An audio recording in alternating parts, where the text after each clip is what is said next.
আছো স্মরণে অমলিন, দেখি নাই তোমারে কোনদিন, কোনদিন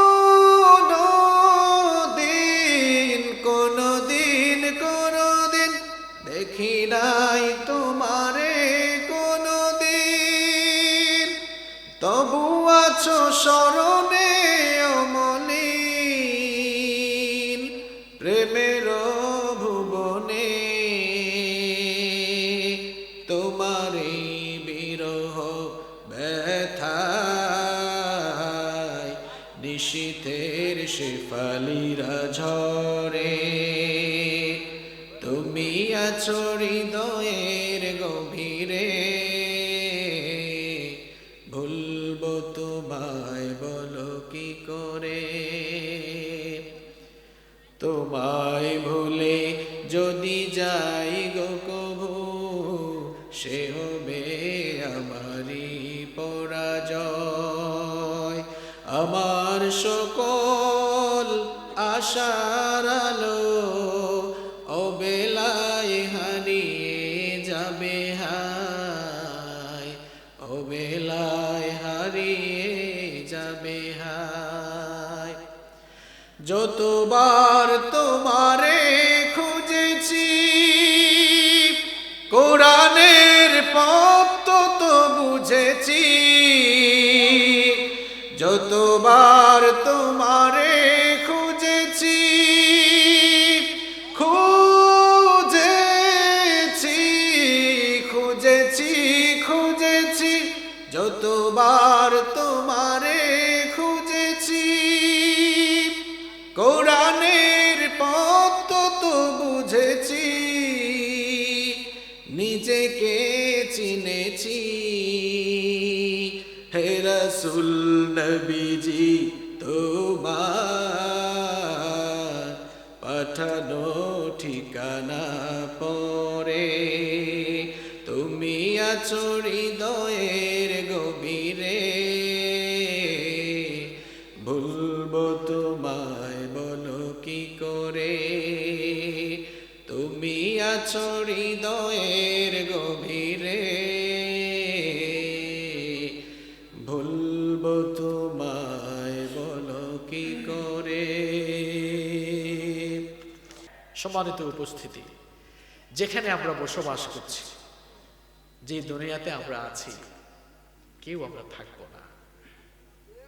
গো ব্যাক, একটু পেছনে ফিরে জানতো।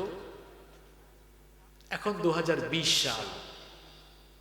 1920 সালে আমার মতো আপনার মতো বহু মানুষ এই দুনিয়াতে ছিল। আজ তারা মাটির সাথে বিলীন হয়ে গিয়েছে। এবার চক্ষু বন্ধ করে চিন্তা করুন তো, 2020 একটা শূন্যকে আপনি রূপান্তর করে এক বানিয়ে দেন, 2120। আপনি থাকবেন? কথা কম না কেন? আপনাকে মানুষ প্রশ্ন করে, চাচা বাড়ি কোথায়, ভাইয়া বাড়ি কোথায়? ওই যে খুব সুন্দর ইটালিয়ান টাইলস করে যে বাড়িটি দেখছো, এটা আমার বাড়ি। আপনার বাবাকে মানুষ প্রশ্ন করত, আপনার বাড়ি কোথায়? এই যে খুব সুন্দর বাড়ি দেখা যায়, এটা আমার বাড়ি। সারা জীবন এটা তার বাড়ি করেছে, এই বাড়িতে থাকতে পেরেছে।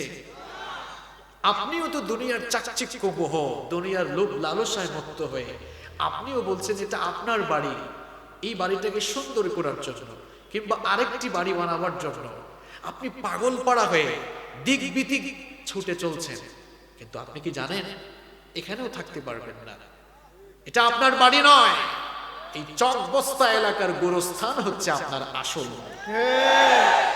কেন ভুলে গেলেন আপনার আসল বাড়ির কথা? শয়তান কোন ধোঁকায় ফেললো আপনাকে? কেন মেহমান বাড়িতে এসে নিজের বাড়ির খবর ভুলে গেলেন? আপনি তো জান্নাতে ছিলেন, আপনার বাবা আদম জান্নাতে ছিলেন, তিনিও দুনিয়ায় একটা সফরে এসেছিলেন, তিনি চলে গিয়েছেন, আপনিও থাকবেন না। আপনি ভিজিটে এসেছেন, এখানে ট্যুর করতে এসেছেন,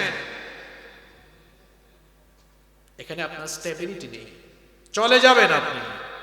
এটাই পৃথিবীর সবচাইতে অলঙ্ঘনীয় অনিবার্য বস্তুনিষ্ঠ মহাসত্য।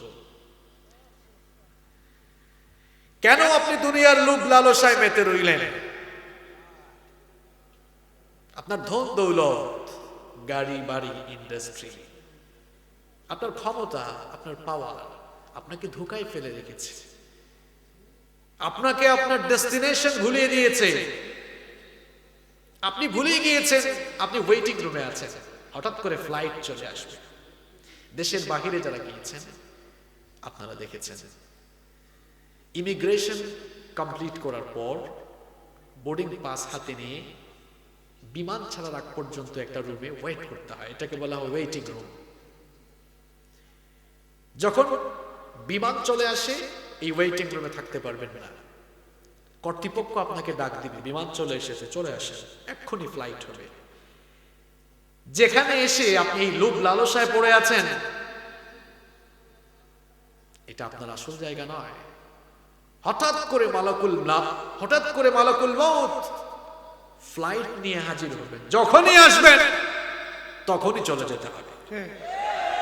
আপনি ধোঁকায় পড়ে আছেন, আপনি রঙ্গমঞ্চে বসে আপনি স্লোগান দিচ্ছেন, ইট ড্রিঙ্ক এন্ড বি মেরি, খাও দাও ফুর্তি করো, দুনিয়াটা মস্ত বড়। শয়তান তো আপনাকে দুনিয়ার মায়াজালে আবদ্ধ করে ফেলেছে। কখন আপনার হুঁশ ফিরবে? এটা আপনার বাড়ি নয়, জান্নাত আপনার আসল বাড়ি। দুনিয়ার সুন্দর বাড়ি বানিয়ে আপনার আসল বাড়ির সৌন্দর্যের কথা আপনি ভুলে গিয়েছেন। পৃথিবী থেকে আমরা যখন চলে যাব, প্রত্যেকটি মানুষের জন্য দুটা ডেস্টিনেশন হয়ে যাবে, হয় সে জান্নাতে যাবে অথবা সে জাহান্নামে যাবে। জান্নাত মুমিনের বাড়ি। জান্নাত কার বাড়ি? মুমিনের বাড়ি। জান্নাতে যেতে চান তো আপনারা? কারা কারা যেতে চান না হাত তুলেন তো। দেখছেন আপনার এলাকার কেউ জান্নাতে যেতে চায় না, ভুলে তুলছে, আমরাও জানি, অসুবিধা নাই, ভুল করে হাত তুললেও অসুবিধা নাই। আল্লাহ তাআলা বাহিরেরটা নেন না, ভেতরেরটা। আপনাদের কসবা এলাকায় নিশ্চয়ই এই চিত্র আছে। কোন মানুষ মারা যাওয়ার পর সামনে রেখে একজন কয়, লোকটা কেমন ছিল? সবাই কয় খুব ভালো ছিল। সবাই তো মনে করে আহারে লোকটা জান্নাতের বিছানায় একেবারে শুয়ে আছে। আরেকজন মনে মনে কয়, হে যে কোন জাতের চোর ছিল, এটা আমার চেয়ে ভালো কেউ আর। আল্লাহ কিন্তু বাহিরেরটা নেন না, কোনটা নেন? যারা হাত তুলেছে এরা ভুল করে তুলেছে, অসুবিধা নাই, আল্লাহ আমাদের মনেরটা নিয়েছেন, আলহামদুলিল্লাহ। প্রিয় ভাইরা, আসেন তো আমাদের আসল বাড়িটা কেমন, যেটা আমরা ফেলে এসেছি, যেখানে আমরা আবার যেতে চাচ্ছি, সেই বাড়িটা আমাদের কেমন, আমাদের সেই বাড়ির ডিজাইনটা কেমন, বিল্ডিং কেমন, আঙিনা কেমন, আয়তনটা কত, কেমন সুন্দর, এর বিউটিটা কেমন। আসুন আমরা আজকে কোরআন হাদিসের আয়নায় জানার জন্য চেষ্টা করি, আল্লাহ আমাদেরকে বুঝার তৌফিক দেন। আল্লাহ রাব্বুল আলামিন বলছেন, যেই জান্নাত তোমাদের জন্য আমি বানিয়েছি, যেই জান্নাত তোমাদের আসল বাণী, সেই জান্নাতটা কত সুন্দর শুনে নাও। কোরআনে কারীমের 32 নম্বর সূরা সূরাতুস সাজদা এর 17 নম্বর আয়াতে আল্লাহ পাক সুন্দর করে বললেন, ফালা তা'লামু নাফসুম মা উখফিয়া লাহুম মিন কুররাতি আয়ুনিন জাযাআম বিমা কানু ইয়া'মালুন। আল্লাহ পাক বলেন, কেউ জানে না তাদের কর্মের প্রতিফল হিসেবে আল্লাহ পাক তাদের জন্য কি চমৎকার জান্নাত রেখেছেন। যদি সেটা মানুষ জানতো তাহলে তো দুনিয়ার ধোঁকায় পড়ে থাকতো না। হাদিসে কুদসির মধ্যে এসেছে, বুখারীর বর্ণনা, মুসলিমের বর্ণনা, হাদিসে কুদসির মধ্যে আল্লাহ তাআলা বলেছেন, আ'আদাতু লিইবাদিয়াস সালিহিন মা লা আইনুন রাআত ওয়ালা উযুনুন সামিআত ওয়ালা খাতারা আলা কলবি বাশার। আল্লাহ পাক বলেছেন, আমি আমার নেককার বান্দাদের জন্য এত চমৎকার জান্নাত রেখেছি, যেই জান্নাত পৃথিবীর কোনো মানুষের চর্মচক্ষু জীবনেও দর্শন করে নাই, যেই জান্নাতের নিয়ামতের কথা পৃথিবীর কোনো মানুষের কান কখনো শুনে নাই, যেই জান্নাতের সৌন্দর্যের কথা দুনিয়ার কোনো মানুষের অন্তঃকরণ দিয়ে মানুষ কখনো চিন্তা করতে পারে নাই এমন চমৎকার, এমন নয়ন প্রীতিকর, চক্ষু শীতলকারী জান্নাত আমার মোমেন বান্দাদের জন্য রেখেছি। খালি তো সুবহানাল্লাহ পড়ে না, সারা জীবনই পড়েন। আসেন আপনার নিজের বাড়িটা কেমন আজকে জেনে নেন। আপনার বাড়িটা কত বড়, আয়তনটা কত বিশাল হবে। জান্নাতে আপনার জন্য আল্লাহ তাআলা যে বাড়ি বানিয়েছেন, চকবাস্তা এলাকায় আপনার যে বাড়ি আছে ওই বাড়িটার মতো ছোট বাড়ি, কথা কর না কেন এরকম ছোট? আপনার জন্য আমার জন্য জান্নাতে আল্লাহ পাক কত বাড়ি, কত বড় বাড়ি বানিয়েছেন, কত বিশাল করে আমাদের বাড়িটা আল্লাহ বানিয়েছেন।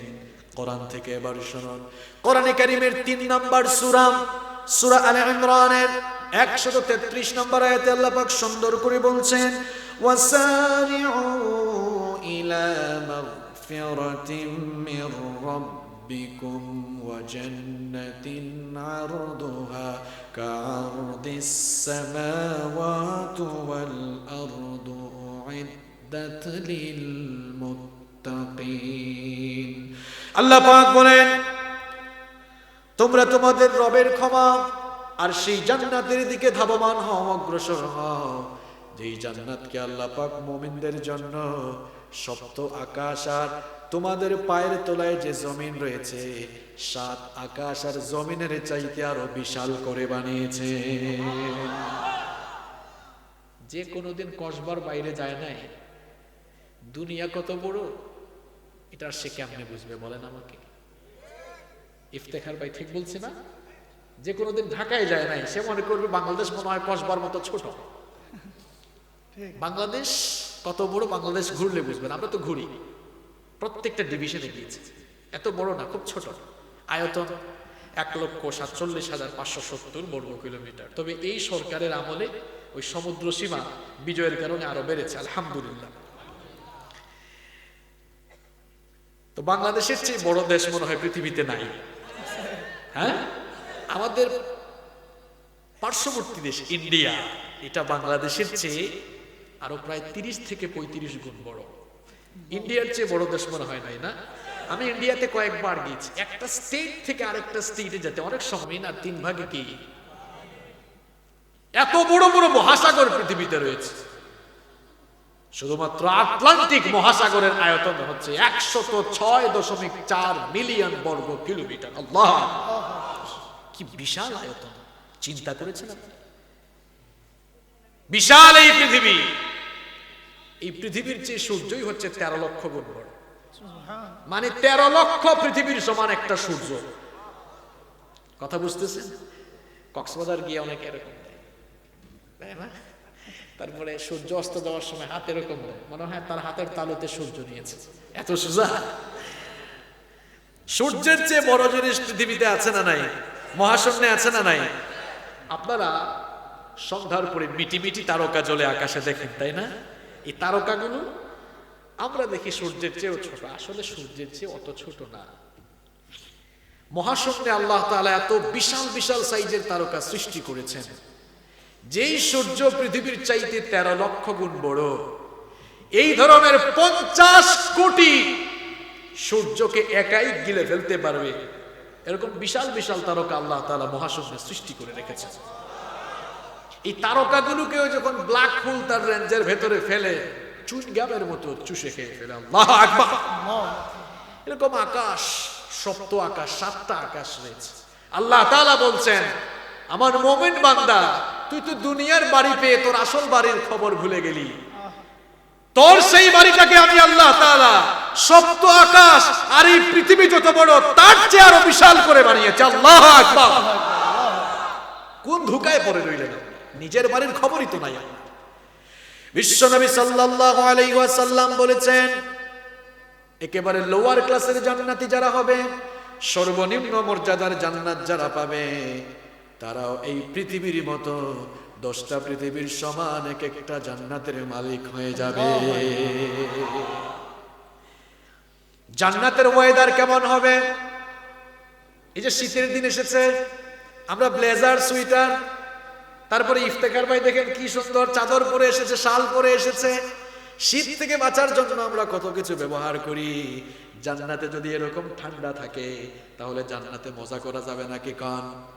আবার যদি বৈশাখ মাসের মতো প্রচন্ড গরম থাকে তাহলে তো জান্নাতে ফুর্তি করা যাবে না। এজন্য আল্লাহ তাআলা বললেন তোমার জান্নাতের বাড়ির ওয়েদারটা কেমন হবে শোনো শোনো। কোরআন কারীমের ৭৬ নম্বর সূরা সূরাতুদ দাহারের ১৩ নম্বর আয়াতে আল্লাহ পাক সুন্দর করে বললেন লা ইয়ারাউনা ফিহা শামসান ওয়ালা জামহারিরা।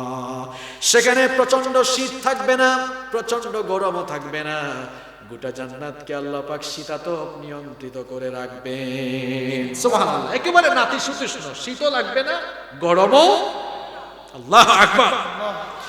জান্নাতকে আল্লাহ তাআলা এত নিয়ামত দিয়ে পরিপূর্ণ করেছেন। ওয়া ইযা রাআইতা সুম্মা রাআইতা নাঈমান ওয়া মুলকান কাবীরা। আল্লাহ তাআলা বললেন বান্দারে যেদিকেই তাকাবা, জান্নাতের যেদিকেই তোমার চোখ যাবে সেদিকেই শুধু তুমি নিয়ামত আর নিয়ামত দিয়ে জান্নাতকে পরিপূর্ণ দেখতে পাবে। সুবহানাল্লাহ। আপনাদের আসল বাড়ি জান্নাতে, আপনার যে বাড়িটা হবে, যে বিল্ডিংটা জান্নাতে আপনার হবে, জান্নাতের বিল্ডিংটা কি এই চকবস্তা এলাকার বিল্ডিং এর মতো নাকি কোন? ঢাকা শহরের বিল্ডিং এর মতো, লন্ডনের বিল্ডিং এর মতো, আমেরিকার মতো? তাহলে জান্নাতে যারা যাবেন জান্নাতীদের বিল্ডিং গুলো কেমন হবে শুনেন। মুসনাদে আহমদের বর্ণনায় হাদিস এসেছে, বিশ্বনবী সাল্লাল্লাহু আলাইহি ওয়াসাল্লাম বলেছেন লিবনাতুম মিন ফিদ্দাতিন ওয়া লিবনাতুম মিন যাহাব ওয়া মিলাতুহাল মিসকুল আযফার ওয়া হাসবাউহাল লু'লু'u ওয়াল ইয়াকুত ওয়া তুরবাতুহাজ জাফরান। বিশ্বনবী সাল্লাল্লাহু আলাইহি ওয়াসাল্লাম বললেন জান্নাতের বিল্ডিং গুলোকে আল্লাহ তাআলা স্বর্ণ আর রৌপ্যের ইটের গাঁথনি দিয়ে সুন্দর করে জান্নাতের বালাখানা নির্মাণ করেছেন। সাধারণ কোনো বালু ব্যবহার করা হয় নাই, সাধারণ কোনো সিমেন্ট ব্যবহার করা হয় নাই। সিমেন্ট গুলো হবে মেশকের সুগন্ধি যুক্ত। আর জান্নাতের বিল্ডিং গুলোতে যে পাথর ব্যবহার করা হয়েছে পাথরগুলো হলো ইয়াকুত আর মতির পাথর। দুনিয়ায় মানুষেরা ইতালি থেকে টাইলস এনে তাদের ফ্লোরের মধ্যে লাগায়, কত দামি দামি কার্পেট তাদের ফ্লোরের মধ্যে লাগায়। আল্লাহ পাক বলছেন জান্নাতের ফ্লোর গুলো আমি জাফরান দিয়ে প্রস্তুত করে রেখেছি। জান্নাতের বাড়ির ডিজাইনের সাথে, স্ট্রাকচারের সাথে দুনিয়ার কোনো বাড়ির কি মিল আছে? কোন কথা বলেন না কেন, মিল আছে? জান্নাতের বাড়িগুলো এত ফ্যান্টাস্টিক হবে। বিশ্বনবী সাল্লাল্লাহু আলাইহি ওয়াসাল্লাম বলেছেন ইন্না ফিল জান্নাতি গুরাফান ইউরা যাহিরুহা মিন বাতিনিহা ওয়া বাতিনুহা মিন যাহিরিহা। জান্নাতের বিল্ডিং গুলোর ভেতর থেকে বাহিরের দৃশ্য যেমন দেখা যাবে, বাহির থেকে ভেতরের দৃশ্যগুলো সুন্দর করে দেখা যাবে। এবার আসেন জান্নাতের ফার্নিচার গুলো কেমন হবে। জান্নাতের ফার্নিচার গুলো আপনাদের বাড়ির ফার্নিচারের মতো হবে নাকি কোন? আপনাদের বাসায় সোফা আছে না? আমিও তো সোফায় বসেছি, এরকম সোফা হবে তাই না? এবার আসেন জান্নাতের ভেতরে ফার্নিচার আসবাবপত্রগুলো কেমন হবে।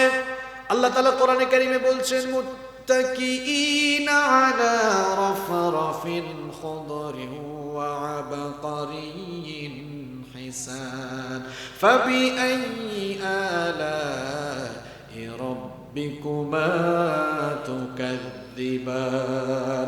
আল্লাহ পাক বলছেন জান্নাতের ভেতরে সবুজ সবুজ গালিচা বিছানো থাকবে, সবুজ সবুজ গালিচার উপরে সুউচ্চ আসন সমূহে জান্নাতীরা হেলান দিয়ে বসে জান্নাতকে এনজয় করবে। আসনগুলো কেমন হবে? অন্য আয়াতে আল্লাহ তাআলা বলছেন আলা সুরুরিম মাওদুনাতিন মুত্তাকিইনা আলাইহা মুতাকাবিলিন। মনে মুক্তা খচিত আসন সমূহে জান্নাতীরা বসে জান্নাতকে এনজয় করবে। আল্লাহু আকবার। ফিহা আইনুন জারিয়া, ঝর্ণা ধারা বহমান থাকবে। জান্নাতের সৌন্দর্য বোঝাবার জন্য কোরআনে কারীমের বিভিন্ন জায়গায় আল্লাহ এরকম বলেছেন জান্নাতিন তাজরি মিন তাহতিহাল আনহার। এমন জান্নাত, এত সুন্দর বাড়ি থাকবে, বাড়ির নিচে সুন্দর করে পানি বহমান থাকবে। আমি গত সপ্তাহে ইউটিউবে একটা ভিডিও দেখলাম, দুবাইতে তারা একটা হোটেল বানিয়েছে, খুব চমৎকার, লেকের উপরে। আপনারা অনেকে হয়তো দেখেছেন। তো মানুষের এগুলো দেখেই পাগল হয়ে যায়। আল্লাহ তাআলা বলছেন জান্নাতে তোমার জন্য এমন বাড়ি বানিয়েছে যার তলদেশ দিয়ে ঝর্ণা ধারা বহমান থাকবে। আল্লাহ, নিচে ঝর্ণা উপরে বাড়ি। সুন্দর কম না বেশি? কথা কন না কেন, কম না বেশি? নাকি দুনিয়ার বাড়ি আপনার কাছে বেশি সুন্দর লাগে? এই জান্নাতে সবার আগে কে ঢুকবেন? বিশ্বনবী সাল্লাল্লাহু আলাইহি ওয়াসাল্লাম বললেন, মুসলিম শরীফের বর্ণনা, আনা আউয়ালু মান ইয়াকরাউ বাবাল জান্নাহ, আমি হচ্ছি সেই লোক কিয়ামতের দিন যার মাধ্যমে জান্নাতকে উদ্বোধন করা হবে। আরো আস্তে বলেন সুবহানাল্লাহ। মুসলিম শরীফের বর্ণনায় হাদিস এসেছে, বিশ্বনবী সাল্লাল্লাহু আলাইহি ওয়াসাল্লাম বলেছেন, আতি বাবাল জান্নাতি ইয়াউমাল কিয়ামাহ, কিয়ামতের দিন আমি জান্নাতের দরজার কাছে এসে অর্ডার করব, ফাস্তাফতিহ, জান্নাতের দরজা খুলে দাও। ওয়া ইয়াকুলুল খাজিন, জান্নাতের দারোয়ান ফেরেশতা বলবে, মান আনতা, হু আর ইউ, আপনি কে, কেন জান্নাত খুলবো? বিশ্বনবী পরিচয় দিয়ে বলবেন, আনা মুহাম্মদ সাল্লাল্লাহু, আমি মুহাম্মদ সাল্লাল্লাহু। ফেরেশতা তখন বলবে, বিকা উমিরতু লা আফতাহু লিআহাদিন ক্বাবলাক, আপনার জন্যই তো আমি দাঁড়িয়ে আছি। আল্লাহ পাক অর্ডার করেছেন আপনি আসার আগ পর্যন্ত যেন জান্নাতের দরজাটা আমি না খুলি, আপনার জন্যই দাঁড়িয়ে আছি। আপনি আসেন, আজ আপনার মাধ্যমে আল্লাহ জান্নাত উদ্বোধন করবে। নবীর দাম যদি বেশি হয়, নবীর উম্মতের দামও কম না বেশি? আপনারাও হতাশ হওয়ার কোনো কারণ নাই, ফ্রাস্ট্রেট হওয়ার কোনো কারণ নাই। বিশ্বনবী সাল্লাল্লাহু আলাইহি ওয়াসাল্লাম আমাদের ব্যাপারে বলেছেন, আমার উম্মত পৃথিবীতে এসেছে শেষে, কিন্তু দাম কম না বেশি? সবাই বলেন তো, প্রধান অতিথি আগে আসে নাকি পরে আসে? প্রধান অতিথি সব সময় পরে আসে। বিশ্বনবী সাল্লাল্লাহু আলাইহি ওয়াসাল্লাম বলছেন, আমার উম্মত এই দুনিয়াতে এসেছে সবার শেষে, কিন্তু জান্নাতে ঢুকবে সবার আগে।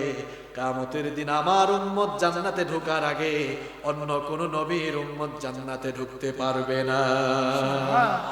নবী যেমন দামি, নবীর উম্মতও দামি। প্রিয় ভাইয়েরা, জান্নাতে যখন আমরা যাব, কিভাবে রিসিভ করা হবে শোনেন। মাননীয় আইনমন্ত্রী যখন আপনাদের এলাকায় আসেন, সুন্দর করে রিসিভ করেন না আপনারা? তিনি গণপ্রজাতন্ত্রী বাংলাদেশ সরকারের মাননীয় আইনমন্ত্রী, আর আপনারা তারই সংসদীয় আসনের মানুষ। তিনি আপনাদের গর্ব, আপনাদের এলাকার সোনার টুকরা, ঠিক কিনা? তো আমরা আমাদের দেশে আমাদের জনপ্রতিনিধি, আমাদের রিপ্রেজেন্টেটিভ বা আমাদের সম্মানিত ব্যক্তিবর্গকে আমরা সুন্দর করে স্বাগত জানাই। এখন কিয়ামতের দিন আপনারা জান্নাতে যাবেন, আপনাদেরকে কি সুন্দর করে রিসিভ করা হবে না? অবশ্যই আপনাদেরকে সুন্দর করে রিসিভ করা হবে। কিভাবে কিয়ামতের দিন জান্নাতে আপনাদেরকে রিসিভ করা হবে শুনেন। কোরআনে কারীমের 39 নম্বর সূরা, সূরাতুজ জুমারের 73 এবং 74 নম্বর আয়াতে আল্লাহ তাআলা সুন্দর করে বলছেন, ওয়াসিকাল্লাযীনা তাকাউ রাব্বাহুম ইলাল জান্নাতি যুমারা, দুনিয়ায় যারা তাদের রবকে ভয় করে চলেছে, মেনে চলেছে, কিয়ামতের দিন তাদেরকে দলে দলে জান্নাতের দিকে নিয়ে যাওয়া হবে। আর যখনই তাদেরকে জান্নাতের দিকে নিয়ে যাওয়া হবে, কেমন করে তাদেরকে রিসিভ করা হবে শোনো শোনো। হাত্তা ইযা জাউহা ওয়া ফুতিহাত আবওয়াবুহা ওয়া ক্বালা লাহুম খাযানাতুহা সালামুন আলাইকুম তিবতুম ফাদখুলুহা খালিদিন। জান্নাতীদেরকে যখন জান্নাতে ঢোকানো হবে, জান্নাতীরা যাওয়া মাত্রই জান্নাতের গেটটা খুলে যাবে। আপনারা দেখবেন বাংলাদেশেও বিভিন্ন জায়গায় সেন্সর গেট আছে না নাই? সেন্সর গেট বুঝেন আপনারা? ঢাকায় গেলে দেখবেন কিছু কিছু হসপিটাল, কিছু কিছু শপিং মল, আপনি যাবেন, যাওয়া মাত্রই কি হয়? খুলে যায়। দেখেছেন কিনা আপনারা? দেশের বাইরে যারা গিয়েছেন, দেশের বাইরে বিভিন্ন এয়ারপোর্টে আপনারা দেখেছেন পানির ট্যাপে, ওখানেও সেন্সর, ওখানে টিপাটিপি করলে কিন্তু পানি বের হবে না, ওখানে হাত দিলেই পানি পড়বে। তো এরকম সেন্সর যুক্ত ডোর থাকবে, জান্নাতের লোকেরা যাওয়া মাত্রই ওপেন হয়ে যাবে। আল্লাহু আকবার। ফেরেশতারা ওখানে দাঁড়ানো আপনাকে সেলিব্রেট করার জন্য, বলবে welcome, go to the paradise, আসো জান্নাতে ঢোকো। সালাম দিয়ে বলবে সালামুন আলাইকুম তিবতুম فادخلوها خالدين আপনাকে সালাম দিয়ে বলবে তোমার উপরে সালাম, তোমার প্রতি অভিবাদন, তোমার প্রতি সম্ভাষণ, চিরদিনের জন্য আল্লাহর জান্নাতের ভেতরে তুমি দাখিল হয়ে যাও। জান্নাতীরা জান্নাতে ঢোকার পরে তাদের মুখ থেকে কেবল একটা কথাই বের হবে, জান্নাতীরা তখন বলবে ওয়াকালুল হামদুলিল্লাহিল্লাযী সাদাকানা ওয়া'দাহু ওয়া আওরাসানাল আরদা নাতাবাওয়াউ মিনাল জান্নাতি হাইসু নাশা ফানি'মা আজরুল আমিলিন। জান্নাতীরা জান্নাতে না যার নিয়ামত দেখে বলবে প্রশংসা শুধুমাত্র আল্লাহর, যিনি আমাদেরকে যেই জান্নাতের প্রতিশ্রুতি আমাদেরকে দিয়েছিলেন সেই জান্নাত আমাদেরকে দান করে তিনি তার প্রতিশ্রুতি পূরণ করেছেন। জান্নাতীরা যখন জান্নাতের ভেতরে ঢুকবে, অমিয়া বিচারের দিনে এতক্ষণ দাঁড়িয়ে থাকতে থাকতে আর জান্নাতে ঢুকতে ঢুকতে তো অনেক সময় চলে যাবে, বিচারের দিনটাই তো লম্বা হবে 50 আলফা সানাতিন মিম্মা তাউদ্দুন। বিশ্বনবী সাল্লাল্লাহু আলাইহি ওয়াসাল্লাম বলেছেন বিচারের দিনটা দুনিয়ায় যে তোমরা হিসেব করো, দুনিয়ার হিসেব অনুযায়ী বিচারের দিনটা 50,000 বছর লম্বা হয়ে যাবে। আল্লাহু আকবার। এত হাজার বছর দাঁড়িয়ে থাকবে, জান্নাতে ঢুকতে ঢুকতেও লেট হবে, তো এতক্ষণ দাঁড়িয়ে আছে, খাওয়া দাওয়া দরকার আছে না? খেয়ে আসছেন তো সবাই রাতে? না খাইলে অসুবিধা নেই, আমিও কিন্তু খাইনি। খেয়েছেন সবাই? তো জান্নাতে আপনি আসলেন, জান্নাতে আপনার তো মেহমানদারিরও দরকার। কি বলেন, জান্নাতে খাওয়া দাওয়া করার দরকার আছে না নাই? জান্নাতের ভেতরে চলে আসলেন, এখন আপনাকে কেমন খাওয়া দাওয়া দেওয়া হবে? দুনিয়ার খাওয়া দাওয়ার মতো 2 নম্বর খাওয়া দাওয়া? আপনারা বলবেন হুজুর 2 নম্বর কেন বললেন? এখন ফরমালিন আর ভেজাল কম না বেশি? ফরমালিন খাইতে খাইতে এমন অবস্থা হয়েছে, এখন ফরমালিন না খেলে আমরা অসুস্থ। এক লোক এক দোকান থেকে বাজার করে সবসময়, নিশ্চয়ই আপনারাও এরকম আছেন যে নির্দিষ্ট দোকান থেকে সবসময় বাজার করে, এরকম অনেকে আছেন না? যেমন আমি, আমার বাসার বাজার সবসময় একটা দোকান থেকেই হয়।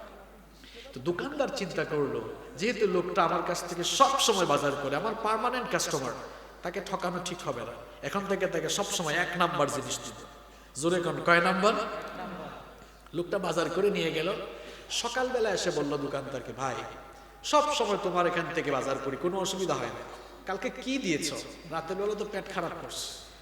দোকানদার বলল, ভাই লোকে তো ঠিকই কয় কুত্তার পেটে কোনোদিন ঘি হজম হয় না, কুত্তার পেটে যেমন ঘি হজম হয় না, 2 নাম্বার আর ভেজাল জিনিস খাইতে খাইতে তোমার পেট এমন হয়েছে, এখন আর ভেজাল না খাইলে তোমার পেটও ঠিক থাকে না। তো জান্নাতের খাবার দাবারের মেনু দুনিয়ার খাবার দাবারের মেনুর সাথে এর কোনো মিল নেই। হাদিস শরীফের মধ্যে এসেছে, বিশ্বনবী সাল্লাল্লাহু আলাইহি ওয়াসাল্লাম বলেছেন, জান্নাতীরা যখন জান্নাতের ভেতরে ঢুকবে, জান্নাতীদেরকে আপ্যায়ন করার জন্য আল্লাহর নির্দেশে ফেরেশতারা জান্নাতীদের সামনে সবার আগে মাছের কলিজা ভুনা করে জান্নাতীদের সামনে পরিবেশন করবে। মাছের কলিজা ভুনা করে ফেরেশতারা আপনার সামনে দিবে। জান্নাতীরা পায়াই তো একদম লুটপাট শুরু করবে। টেস্ট বেশি না কম? বেশি, অনেক বেশি। দেখছেন কয়েকজনের জিভে জল আসছে, জিভায় পানি চলে আসতেছে, হুজুর কেমন খাওয়া দাওয়ার লোক দেখাইতেছে। এটা আমি দেখাচ্ছি না, বলছেন কি আল্লাহ। আল্লাহ তাআলা বলবেন, এই আমার বান্দা এত খাইস না, একটা খাইয়াই যদি শেষ হয়ে যাও হবে না, আরো আছে না নাই? ওয়ালাকুম ফিহা মা তাশতাহি আনফুসুকুম ওয়ালাকুম ফিহা মা তাদদাউন। আল্লাহ তাআলা বলছেন, বান্দারে তুমি কি চাও, যা চাইবা চাওয়া মাত্রই তোমার সামনে তা চলে আসবে। সুবহানাল্লাহ। বিফ থাকবে, মাটন থাকবে, চিকেন থাকবে, বারবিকিউ ডিনার পার্টি হবে সেখানে, যা খেতে চান তাই পাবেন। পাখির গোশতও কিন্তু থাকবে, পাখির গোশত পছন্দ করেন তো আপনারা? ওয়ালাহমিন তায়রিম মিম্মা ইয়াশতাহুন। আমার কথা নয়, আল্লাহ তাআলা বলছেন ওয়ালাহমিন তায়রিন মিম্মা ইয়াশতাহুন, তুমি যে ধরনের পাখির গোশত চাইবা চাইতে দেরি হবে, চাওয়া মাত্রই তোমার সামনে চলে আসবে। আল্লাহু আকবার। শুধু কি খাওয়া দাওয়া করলে হবে নাকি খাওয়া দাওয়ার পরে কিছু ফলমূলও থাকার দরকার আছে না নাই? আল্লাহ তাআলা বলছেন লাহুম ফিহা ফাকিহাতুন ওয়া লাহুম মা ইয়াদউন। আমার বান্দা যে ধরনের ফ্রুটস খেতে চায়, যেরকম ফল খেতে চায় সব চলে আসবে। আপেল থাকবে, আঙ্গুর থাকবে, বেদানা থাকবে, আম থাকবে, জাম থাকবে, কাঁঠালও থাকবে। দুনিয়ায় যেগুলো খেয়েছেন ওগুলো আছে। আবার দুনিয়ায় যেই ফলের নাম কোনোদিন শুনেন নাই, যা জীবনে দেখেন নাই, সেরকমও থাকবে। কিন্তু মানুষের খাসলত, মানুষের স্বভাব হলো এমন, আমরা পাওয়ার পরেও শান্ত থাকতে চাই। দেখছেন আবার নাও বলছে, স্বীকার করছে। জান্নাতীরা এত খাওয়া দাওয়া, এত নিয়ামত পেয়ে আল্লাহর কাছে অভিযোগ করে বলবে। সূরা বাকারার 25 নম্বর আয়াতে আল্লাহ তুলে দিয়েছেন, কুল্লামা রুজিকু মিনহা মিন সামারাতির রিজকান ক্বালু হাযাল্লাযী রুজিকনা মিন ক্বাবলু ওয়া উতু বিহি মুতাশাবিহা। কি ব্যাপার, যারা উঠে এদের কাছে কি দুনিয়ার বাড়ি ভালো না জান্নাতের বাড়ি ভালো? ঘটনা কি? হ্যাঁ, এই বাড়ি ভালো, তাই না? তাহলে উঠুক, আমাদের কোনো আপত্তি। আমাদের কাছে এই বাড়ি ভালো না জান্নাতের বাড়ি ভালো? তাহলে আপনারা থাকেন। আল্লাহ তাআলা বলছেন, যখন এদেরকে রিজিক দেওয়া হবে, জান্নাতের নিয়ামত দেওয়া হবে, অভিযোগ করে বলবো, ওগো আল্লাহ, এগুলো কেন দিয়েছো? দুনিয়ায় তো আমরা এগুলো খেয়েছি, এগুলো আবার কেন দিচ্ছ? ওই যে একটু আগেই বললাম, আমরা পাওয়ার পরেও আমরা সন্তুষ্ট থাকতে চাই। আল্লাহ তাআলা তখন বলবে, রে আমার বান্দা, এত অসন্তুষ্ট হইস না। দুনিয়ায় যে তুমি ফলমূল খেয়েছো, দুনিয়ায় যে তুমি খাবারগুলো খেয়েছো, দুনিয়ায় যে ফলমূল খেয়েছো, দুনিয়ার ফলমূলগুলোর ভেতরে আমি আল্লাহ মাত্র এক ধরনের স্বাদ দিয়েছি, আর বেহেশতের প্রত্যেকটা ফলের ভেতরে আমি আল্লাহ 70 ধরনের স্বাদ দিয়ে দিয়েছি। একটা টেস্ট পেয়েছে, তাও ভেজা। আর এখানে কয়টা? আরো আসতে কয়টা? ড্রিঙ্কসও থাকবে।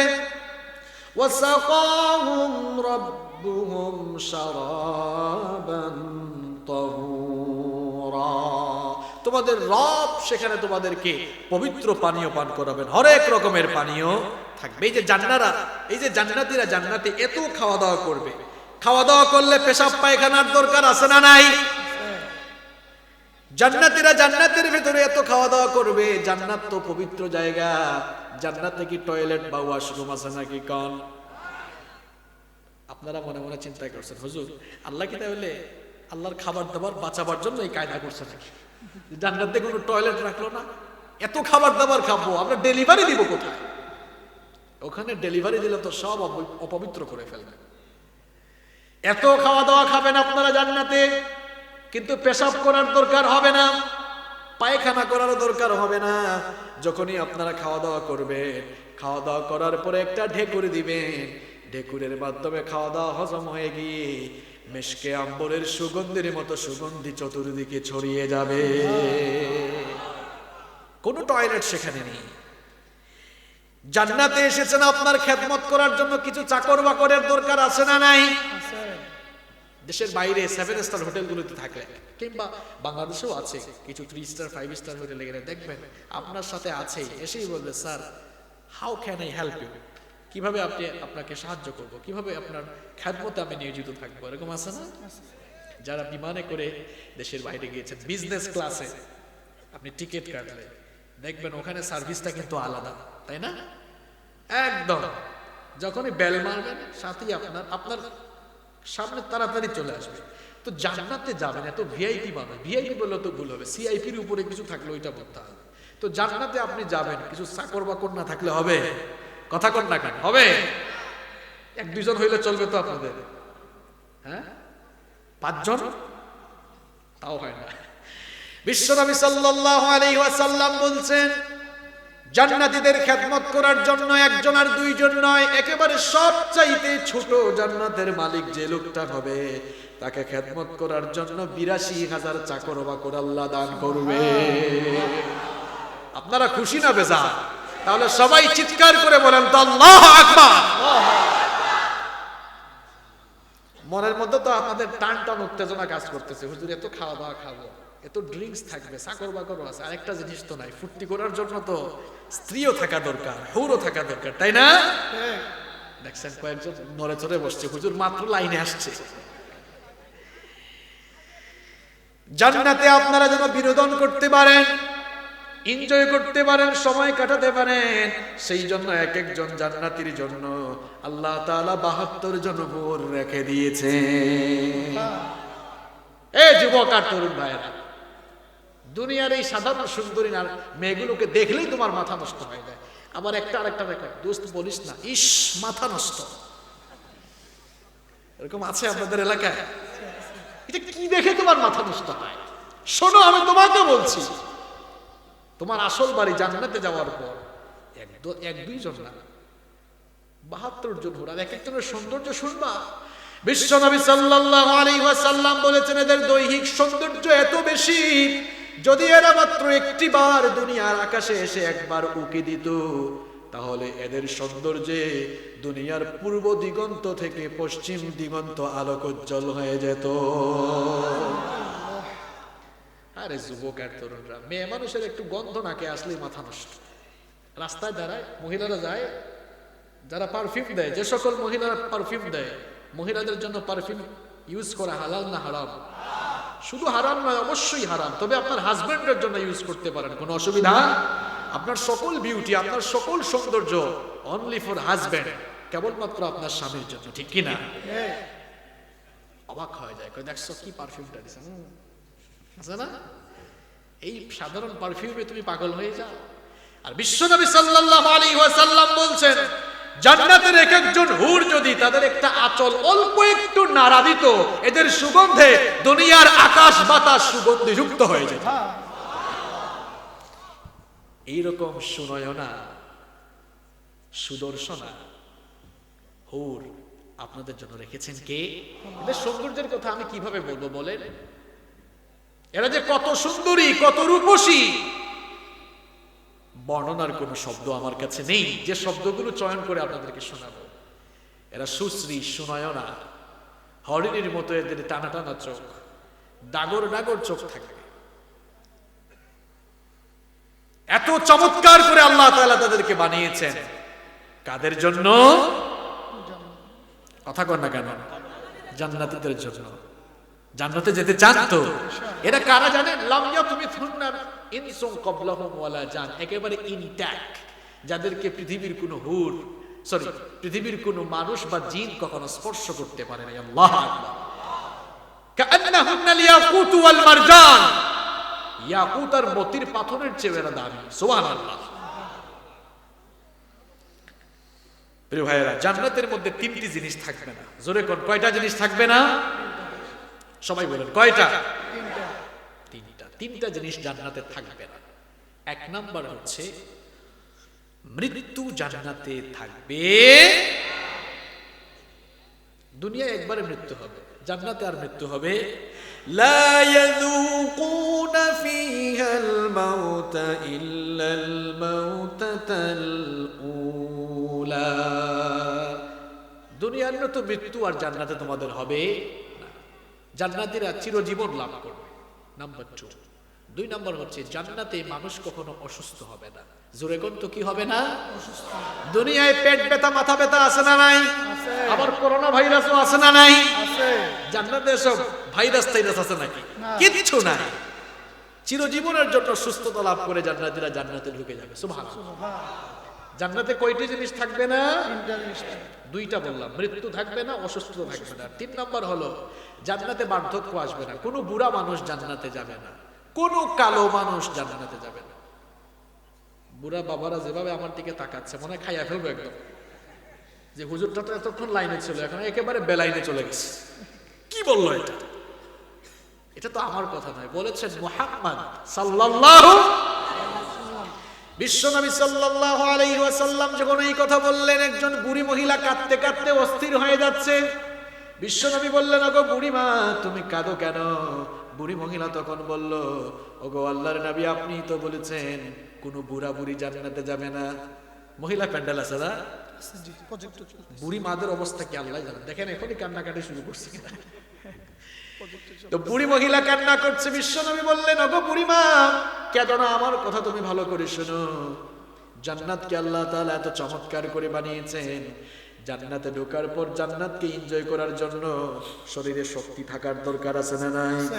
ও মিয়া, শক্তি আর সামর্থ্য যৌবন যদি না থাকে ৭২ জন হুর আপনি সামলাবেন কেমনে? এজন্য যৌবন থাকার দরকার আছে না নাই? জান্নাত হলো ফুর্তির জায়গা, এনজয় করার জায়গা। জান্নাতে গিয়ে যেন আপনারা এনজয় করতে পারেন, সেজন্য কিয়ামতের দিন যত বুড়া আর বুড়িদেরকে আল্লাহ জান্নাতে দিবেন, সকল বুড়া আর বুড়ি মানুষগুলোকে ৩০ বছরের ভরা যৌবন দিয়ে আল্লাহ তাদেরকে জান্নাতে ঢুকাবে। আমার বুড়া বাবারা, আপনারা সবাই জোয়ান হয়ে যুবক হয়ে জান্নাতে ঢুকবেন। সুবহানাল্লাহ। খুশি হয়েছেন তো? কালো মানুষও জান্নাতে যাবে না। কালো ভাইরা কিন্তু এখন হরতাল থাকবে, হুজুর আমরা কি কালো নিজে হয়েছে নাকি? কালো বানিয়েছেন কে? আল্লাহ। সাদা বানিয়েছেন কে? আমরা তো কালো হই নাই, কেউ নিজেরা সাদা হই নাই, নিজেরা কালো হই নাই। কালো সাদা বানান কে? আল্লাহ। জান্নাত তো সুন্দর জায়গা, চমৎকার জায়গা। কালো মানুষদের জন্য আল্লাহ জান্নাত বানান নাই। কিয়ামতের দিন যতগুলো কালো মানুষ জান্নাতে যাবে, প্রত্যেক কালো মানুষের চেহারা আকাশের ওই পূর্ণিমার চাঁদের চাইতেও সুন্দর বানিয়ে আল্লাহ তাদেরকে জান্নাতে ঢুকাবে। আপনারা খুশি না বেজার? এত এত নিয়ামত আল্লাহ জান্নাতে আপনাকে দিবেন। এত নিয়ামত দেওয়ার পরে আল্লাহ প্রশ্ন করবেন, বান্দা খুশি হইছো নাকি? সবাই বলবে আল্লাহ অনেক খুশি, শুধু খুশি না, যা চাইছি এর চেয়ে বেশি। আল্লাহ বলবেন না না, ওয়ালাদাইনা মাজিদ, আমার কাছে কিন্তু আরো বেশি আছে। সুবহানাল্লাহ পড়বেন না? আলোচনার সবচেয়ে চমৎকার পয়েন্ট আমি এখন বলবো, শুনবেন তো ইনশাআল্লাহ।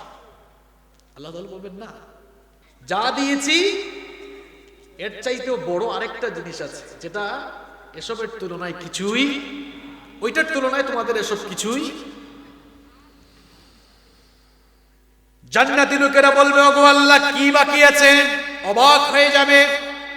আল্লাহ তাআলা বলবেন, ও আমার বান্দা, কোনদিন আমাকে দেখোস নাই, আমাকে না দেখে আমাকে বিশ্বাস করে ঈমান এনেছিস, কোনদিন তোরা আমাকে দেখিস নাই, না দেখে ৫ ওয়াক্তের আযান হয়ে গেলে নামাজে এসেছিস, কোনদিন আমাকে দেখিস নাই, কিন্তু আমার প্রত্যেকটা বিধান তোরা মেনে চলেছিস, কোনদিন আমাকে দেখিস নাই, কিন্তু আমার উপরে ঈমান এনে রাতের বেলা কনকনে ঠান্ডার রাতে তাহাজ্জুদের যায় নামাজে দাঁড়িয়েছিস, কোনদিন আমাকে দেখিস নাই, কোনদিন আমাকে দেখিস নাই, না দেখেও রমজান মাসের রোজাগুলো তোরা রেখেছিস, কোনদিন আমাকে দেখিস নাই, হজের সময় আসলে হজ করে এসেছিস, কোনদিন আমাকে দেখিস নাই, যাকাত ঠিকমতো দিয়েছিস, কোনদিন আমাকে দেখিস নাই, সারা জীবন কোরআনের পক্ষে থেকেছিস, যত বছর বেঁচে ছিলে সব সময় কোরআনের মাহফিল করিয়েছিলে, কোনদিন আমাকে দেখোস নাই, আমার কোরআনের পক্ষে কথা বলেছিস, কোরআনের আন্দোলন করেছিস, আলেম ওলামাদের সাথে সুসম্পর্ক রেখেছিস, সারা জীবন আল্লাহ আর নবীর তরিকা মতো জীবন পরিচালনা করে এসেছিস, আমাকে তো দেখলি না। বান্দারে, আজ আমি আর তোমাদের সেই মনের আশা অপূর্ণ করব না, তোমাদের রব আজ সরাসরি তোমাদের সামনে আসবে। আল্লাহকে পেলে আর কিছু লাগবে আমাদের? এক রাজা, বলবো বলবো এক রাজার 4টা বউ, সবাইকে একদিন ডাকলো, ডেকে বলল, তোমরা কে আমার কাছে কি চাও বলো তো? প্রথম স্ত্রী বলল, মহামান্য বাদশাহ, আপনার তো অনেক রাজপ্রাসাদ আছে, একটা রাজপ্রাসাদ আমাকে দিয়ে দেন না। বললো, যাও, দিলাম। দ্বিতীয় স্ত্রীকে বলল, তুমি কি চাও? মহামান্য বাদশাহ, আপনার তো স্বর্ণমুদ্রার অভাব নেই, কয়েক হাজার স্বর্ণমুদ্রা আমাকে দিয়ে দেন, যাও, তোমাকেও দিলাম। 3 নম্বর বলল, তুমি কি চাও? কয়, আমাকে কিছু সহায় সম্পদ দিয়ে দেন, যাও, দিলাম। ছোট বউটা একেবারে 4 নম্বর বউ, কে রে, তুমি কি চাও?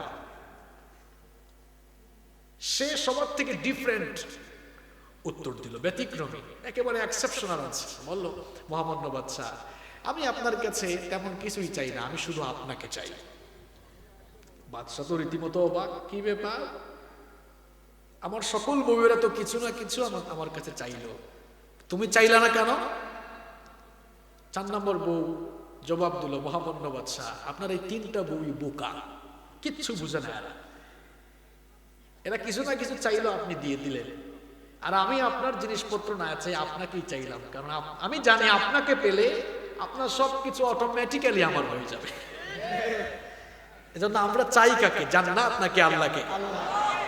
আল্লাহ তাআলা বলবেন, বান্দারে তুমি আমার হয়ে গিয়েছিলে, আমিও আজ তোমার হয়ে গেলাম, তোমার হয়ে তোমার সামনে আসবো। সুবহানাল্লাহ। রাসূল করিম সাল্লাল্লাহু আলাইহি ওয়াসাল্লামের সাহাবারা জিজ্ঞেস করলেন, হাল নারা রাব্বুনা ইয়াউমাল কিয়ামাহ, ওগো আল্লাহর হাবিব, কিয়ামতের দিন আমাদের রবকে আমরা দেখব কিনা? বিশ্বনবী সাল্লাল্লাহু আলাইহি ওয়াসাল্লাম বললেন, হাল তুদারুনা ফি রুয়াতিল কমারি লাইলাতাল বাদর, চাঁদনি রাতে চাঁদ দেখতে তোমাদের কোনো অসুবিধা হয় কিনা? সাহাবারা বললেন, লা ইয়া রাসূলুল্লাহ সাল্লাল্লাহু, ওগো আল্লাহর রাসূল, চাঁদনি রাতে চাঁদটাকে আমরা খুব স্পষ্ট দেখতে পাই। বিশ্বনবী আবার প্রশ্ন করলেন, হাল তুদারুনা ফিশ শামসি লাইসা দুনাহা সাহাব, মেঘমুক্ত আকাশে সূর্য দেখতে তোমাদের কষ্ট হয় কিনা? কষ্ট হয়? আকাশ পরিচ্ছন্ন থাকলে সূর্য দেখতে কষ্ট হয়? সাহাবারা বললেন না। বিশ্বনবী সাল্লাল্লাহু আলাইহি ওয়াসাল্লাম বললেন, মেঘমুক্ত আকাশে সূর্য যেমন স্পষ্ট দেখা যায়, পূর্ণিমার রাতে চাঁদ যেমন সুন্দর করে দেখা যায়, ঠিক তেমনি ভাবে কিয়ামতের দিন তোমরা তোমাদের রবকে সরাসরি স্পষ্ট দেখতে পারবে। কিয়ামতের দিন যখন আল্লাহ তাআলা বান্দাদের সামনে হাজির হবেন, আল্লাহ তাআলার 70,000 নূরের পর্দা উন্মোচিত হয়ে যাবে। আল্লাহ। সম্মানিত ভাইয়েরা, আপনাদেরকে একটা প্রশ্ন করি আমি, দুনিয়াতে সুন্দর সুন্দর মানুষ আছে না? সুন্দর সুন্দর পুরুষ আছে, সুন্দরী নারীও। সুবহানাল্লাহ। আপনি চিন্তা করেছেন, এত সুন্দর করে যিনি মানুষ বানালেন, তিনি কত সুন্দর হতে পারেন? সুবহানাল্লাহ, সুবহানাল্লাহ। এত সুন্দর করে যিনি মানুষ বানাতে পারলেন, যিনি মানুষের কারিগর, যিনি গোটা বিশ্ব জাহানের কারিগর, আল্লাহু আকবার, সুবহানাল্লাহ, তিনি যে কত সুন্দর হবেন। দুনিয়া সুন্দর, মানুষ সুন্দর, আসমান সুন্দর, জমিন সুন্দর, সুন্দরে সুন্দরে পাল্লা, জানি না কত সুন্দর তুমি আল্লাহ, জানি না কত সুন্দর তুমি আল্লাহ।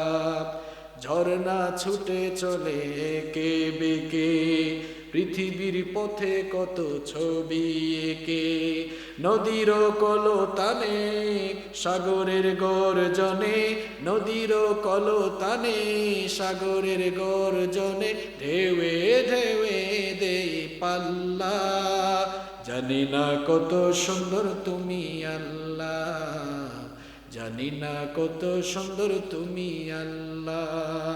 দুনিয়া সুন্দর, মানুষ সুন্দর, আসমান সুন্দর, জমিন সুন্দর, সুন্দরে সুন্দরে পাল্লা, জানি না কত সুন্দর তুমি আল্লাহ, জানি না কত সুন্দর তুমি আল্লাহ। কেউ জানি আমরা? কথা বলেন, কেউ জানি আমরা? সেই অপরূপ আল্লাহকে আমরা দেখতে পারবো কিয়ামতের দিন জান্নাতে ইনশাআল্লাহ। আল্লাহ তুমি অপরূপ, না জানি কত সুন্দর, তোমায় আমি সপেছি প্রাণ, সপেছি এই অন্তর। আল্লাহ তুমি অপরূপ, তোমার আলো ছড়িয়ে পড়ে সুন্দর এই পৃথিবীতে, চাঁদ শুরু জেগে ওঠে তোমার ডাকে সাড়া দিতে, তোমার আলো ছড়িয়ে পড়ে সুন্দর এই পৃথিবীতে, চাঁদ শুরু জেগে ওঠে তোমার ডাকে সাড়া দিতে। তুমি আছো বুকের গহীন ভেতর, আল্লাহ তুমি অপরূপ, না জানি কত সুন্দর, তোমায় আমি সপেছি প্রাণ, সপেছি এই অন্তর। আল্লাহ তুমি অপরূপ, এই দুনিয়ার মালিক তুমি, তুমি মেহেরবান। বৃক্ষলতা সাগর নদী সবই তোমার দান। এই দুনিয়ার মালিক তুমি, তুমি মেহেরবান। বৃক্ষলতা সাগর নদী সবই তোমার দান। তোমার পথে চলি যেন সারাটি জীবন ভর। আল্লাহ তুমি অপরূপ, না জানি কত সুন্দর। তোমায় আমি সপেছি প্রাণ, সপেছি এই অন্তর। আল্লাহ তুমি অপরূপ। বলেন আল্লাহু আকবার। কত চমৎকার সেই দৃশ্য হবে। আল্লাহ, আমরা তো গুনাহগার মানুষ, আমাদের দিন যায় রাত যায় গুনাহ করতে করতে, সেই পবিত্র অনুষ্ঠানে থাকার কোনো যোগ্যতা আমাদের নাই। ওগো আল্লাহ, সেই অনুষ্ঠানের সামনে পিছনে ডানে বামে কোথাও হয়তো থাকতে পারবো না, অন্তত পক্ষে ওই অনুষ্ঠানের কোনায় কানায় দাঁড়ায়ও যেন থাকতে পারি। আল্লাহ আমাদেরকে কবুল করে না। আল্লাহকে দেখতে চান কে কে? হাত তোলেন তো। আল্লাহ কবুল করুন, বলেন আমিন। জান্নাতে যেতে চান তো আপনারা? মালিক তুমি জান্নাতে, তোমার কাছে আমায় একটি ঘর বানিয়ে দিও, একটি ঘর বানিয়ে দিও। মালিক তুমি জান্নাতে, তোমার কাছে আমায় একটি ঘর বানিয়ে দিও, একটি ঘর বানিয়ে দিও। সে বিভীষিকাময় মহাদিনে তোমার প্রতিবেশী করে নিও। মালিক তুমি জান্নাতে, তোমার কাছে আমায় একটি ঘর বানিয়ে দিও, একটি ঘর বানিয়ে দিও। যেদিন কেহ আসবে না কারো কোনো কাজে, যেদিন পাপী পাপের বুঝায় মরবে লাজে, পুল সিরাত পার হতে গিয়ে পিছলে যাবে কত পথিক, আবার কেহ পুণ্য নিয়ে পার হয়ে যাবে ঠিক ঠিক। সে মহাদিনে মহাক্ষণে, সে মহাদিনে মহাক্ষণে পার করে তুমি দিও। মালিক তুমি জান্নাতে, তোমার কাছে আমায় একটি ঘর বানিয়ে দিও, একটি ঘর বানিয়ে দিও। পরে না আমিন। সম্মানিত ভাইরা, কেউ উঠবেন না। এই জান্নাতে যদি আমরা যেতে চাই, আজকে আপনাদের আসল বাড়ির ঠিকানা আপনাদেরকে চিনাই দিলাম। ভুলে গেছিলেন তো? ভুলেই তো গিয়েছেন আপনি। আলোচনার প্রথমে কি বলছিলাম মনে আছে? যে কোন ধোকায় পড়ে আছেন। খামাখা আপনি মেহমান বাড়িতে এসে এটাকে নিজের বাড়ি মনে করছেন। কোন ধোকায় আপনি আছেন? নিজের বাড়ির ঠিকানা খুঁজে ওই বাড়িতে যেতে হলে ইসলামের পথে চলতে হবে, আল্লাহ এবং তার রাসূলের আনুগত্য করে জিন্দেগি কাটিয়ে দিতে হবে। শয়তানের আনুগত্য করলে শয়তানের বাড়ি কোথায়? কথা কয় না কেন? সো ডিসিশনটা আপনার, সিদ্ধান্ত আপনার। শয়তানের পদাঙ্ক অনুসরণ করে আপনি শয়তানের বাড়িতে যাবেন, নাকি আপনি নবীর তরিকা অনুসরণ করে আমাদের বাবা আদমের বাড়ি জান্নাতে যাবেন? ডিসিশনটা আপনার। আমি আপনার বিবেকের উপর ছেড়ে দিলাম। যদি জাহান্নামে যেতে চান তো ভালো, যা করছেন দুনিয়ায় করেন। আর যদি জান্নাতে যেতে চান, দুনিয়ার সমস্ত তরিকার মুখে লাথি দিয়ে আল্লাহর দ্বীনের তরিকা গ্রহণ করেন। সিদ্ধান্ত আপনার, ডিসিশন ইজ ইউজ। সিদ্ধান্ত কার? আমি চাপিয়ে দিব না আপনাকে। আসলে ওয়েলকাম, আল্লাহর ফেরেশতারা ওয়েলকাম করে নিয়ে যাবে জান্নাতে। সুবহানাল্লাহ। আর দুনিয়ার ধন সম্পদ, দুনিয়ার মোহ মায়া, দুনিয়ার চাকচিক্য ক্ষমতা, পাওয়ার, আধিপত্য ডুব দিয়েছেন তো শয়তানের সাথে জাহান্নামে। আর নবীর তরিকা গ্রহণ করে আল্লাহর দ্বীনের পথে চলেন, আমিও থাকবো না, আপনিও থাকবেন না। হয়তো আমার বয়স আল্লাহ দিয়েছেন ফর এক্সাম্পল 40 বছর বাঁচবো, আপনি না হয় 60 বছর বাঁচবেন, মেনে নিলাম আমি।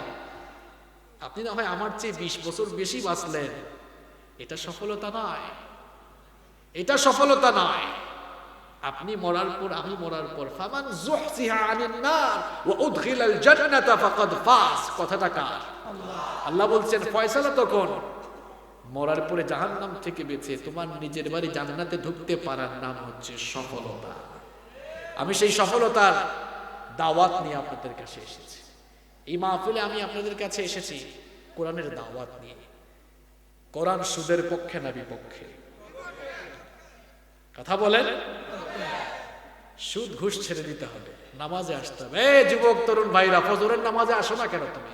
কয় হুজুর সময় হয় নাই। কখন তোমার সময় হবে তুমি কি দেখো না? তোমার মতো কত যুবক রাতে ঘুমায়, সকালবেলা ঘর থেকে লাশ বের হয়। কখন তুমি শয়তানের সঙ্গেও ত্যাগ করে মসজিদে আসবা? এই যুবক, তুমি এখনো মসজিদে আসো না কেন? নামাজ পড়লে খুশি হয় কে? আর নামাজ ছাড়লে? ফজরের নামাজটা ছেড়ে দিয়ে কাকে খুশি করেছেন? যোহর, আসর, মাগরিব, এশা 5টা ওয়াক্তের নামাজ প্রত্যেকদিন ছেড়ে দেন। জান্নাত আপনার মামু বাড়ি না? কিপ ইন ইউর মাইন্ড, সালাত ইজ দ্য কি অফ সাকসেস, সালাত ইজ দ্য কি অফ প্যারাডাইস। সালাত হচ্ছে, নামাজ হচ্ছে জান্নাতের চাবি। চাবি না থাকলে গেট খোলা যাবে না। কিন্তু ঠিক কয় হুজুর নামাজ না পড়লে কি হবে? আমার ঈমান কিন্তু ঠিক আছে। ইবলিস মুচকি হাসি দিয়ে কয় আল্লাহ কেন যে আমার শয়তান বানাইছে? এটা আমার বস। দাঁত ব্রাশ করে না, কয় মুখ পরিষ্কার। তার মুখ পরিষ্কার, দুর্গন্ধ বের হবে। দাঁত ব্রাশ না করে মুখ পরিষ্কার যেমন বলা যায় না, নামাজ ছেড়ে দিয়ে নিজেকে মুসলমানও দাবি করা যায় না। ঠিক বললে হবে না। ফজরের নামাজে আইসো, বলেন ইনশাআল্লাহ। আমরা কোরআনের পক্ষে থাকব ইনশাআল্লাহ। আলেম উলামা যেদিকে, সুদ ঘুষ যেদিকে, দুর্নীতি যেদিকে, কোরআন আছে যেখানে, ইসলাম আছে যেখানে, এই তো সোনার দেশ হয়ে যাবে ইনশাআল্লাহ। কবুল করে নেন, বলেন আমিন।